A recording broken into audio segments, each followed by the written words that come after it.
கர்த்தரை அவர் நம்பின காலம் வரைக்கும் உசியா ராஜாவுக்கு கர்த்தர் உதவியாயிருந்தார், தாங்கினார். அவருக்கு எல்லா யுத்தங்களிலும் கர்த்தர் ஜெயத்தை கொடுத்தார். ஆனால் ஒரு மனிதன் வெற்றி பெற்றுட்டே இருந்தால் திமிரு வந்துடும், அது சகஜம். ஸோ அதே நிலைமை இவருக்கு வருகிறது. அவருக்கு என்ன ஆச்சுன்னா பெருமை வந்துடுச்சு. ஒரு நாள் தேவாலயத்துக்கு போகிறார். தேவாலயத்துக்கு போன போது அங்கே பலி செலுத்த வேண்டிய நேரம் வந்தபோது ஆசாரியன் இல்லைன்னு இவரே போய் பலியை செலுத்தி விட்டார். ஆசாரியன் ஓடி வந்து சொல்ல, ராஜாவே நீ அதை செய்யக்கூடாது, அது பழைய ஏற்பாட்டின் காலம் பாருங்க, நீங்கள் செய்யக்கூடாதுன்னு ஓடி வந்து தடுத்தாரு. அவர் சொன்னார், நான் ராஜாங்க, நான் என்ன வேணா செய்வேன், நீங்கள் ராஜா இருக்கலாங்க, ஆனால் என்ன வேணா செய்ய கூடாது. அதனால அவர் ஆலயத்தில் வந்து பலி செலுத்தினாரு. கர்த்தர் அவரை குஷ்டரோகத்தால் தாக்கினார். he was struck with leprosy.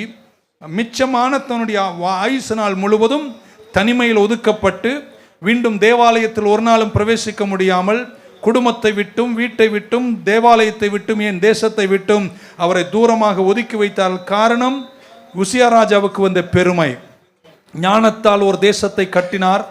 52 ஆண்டுகள் ஆட்சி செய்திருக்கிறார். இப்போ அவர் இல்லை, அவர் மரிச்சிட்டார்னு தெரிஞ்ச போது மகன் ஆட்சியில் இருந்தாலும் தந்தையாருக்கு இருந்த திறன்கள் மகனுக்கு இல்லை. தேசம் என்ன ஆகுமோ என்ற பயத்தோடும் கவலையோடும் கலக்கத்தோடும் தேவாலயத்திற்கு ஏசாயா தீர்க்கதரிசி போகிறார். அந்த நேரத்தில் தான் கர்த்தரை தேவாலயத்தில் சந்திக்கிறார். நான் அப்படி சொல்றேங்க, எவ்வளவு துன்பத்தோடு நீங்கள் தேவனுடைய வீட்டுக்கு வரும்போதும் நீங்க சந்திக்கிற தேவன் பெரியவர் என்பதை உணரணும். இப்படி உங்களுக்கு சின்ன சாதாரணமா சொல்றேனே, ஏசாயா தேவாலயத்துக்கு போய் ஆராதிக்க போறாரு.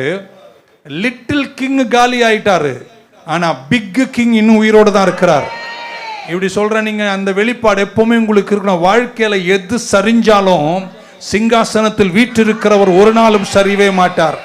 எத்தனை பேர் ஆராதிக்கும் போது, துதிக்கும் போது, பாடும்போது என் தேவன் பெரியவர் என்று உங்க சூழ்நிலையில் உணர்கிற யாரா இருந்த கையை உயர்த்தி வராமின்னு சொல்ல மாட்டீங்களா? ஏன்னா கர்த்தர் நம்ம எங்கே தெரியுமா சந்திக்கிறார்? ஆராதனையில. அதிலும் கூடி வந்து ஆராதிக்கும் போது நம்மை சந்திக்கிறார்.